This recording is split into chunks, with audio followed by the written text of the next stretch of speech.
De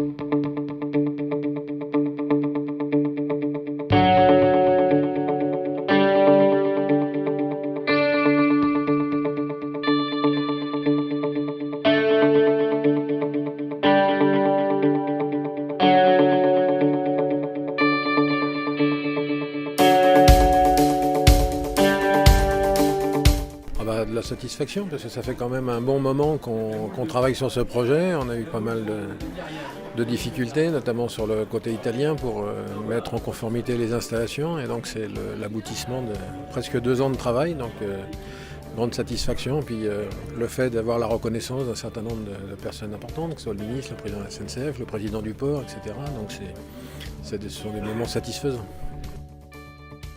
Le sentiment d'abord du devoir accompli, parce qu'il y a quand même pas mal de personnes qui ont travaillé autour de ce projet, à la fois auprès du groupe SNCF, chez VIA, mais aussi ici en local, le port de Calais, la région, la mairie. Donc c'est déjà le sentiment le lancement d'une ligne, c'est un baptême, donc il y a déjà eu beaucoup de travail au préalable. Et puis après, c'est le sentiment d'être dans le vrai. C'est le sentiment de se dire que les autoroutes ferroviaires, qui au début étaient vues comme quelque chose d'un peu spécial, un peu expérimental. Depuis 10 ans, on en a fait un produit qui est maintenant reconnu. Donc c'est plus une anecdote, d'accord ? Donc on a vraiment l'impression d'être dans le vrai en se disant qu'on travaille pour un transport nouveau, plus économique et plus écologique.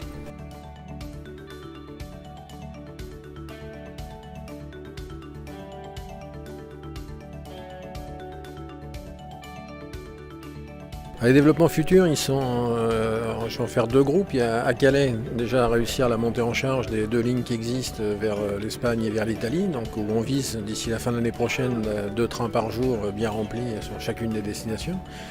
Ensuite, le démarrage d'une liaison toujours au départ de Calais sur Mâcon pour desservir le Rhône-Alpes, la Bourgogne et la Suisse.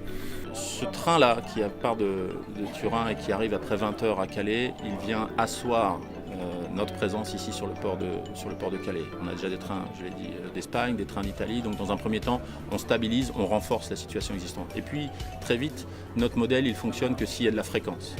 Pour avoir de la fréquence, on a déjà prévu à partir du mois d'avril un 2e train quotidien vers l'Espagne et à partir du mois de septembre, un 2e train quotidien vers l'Italie.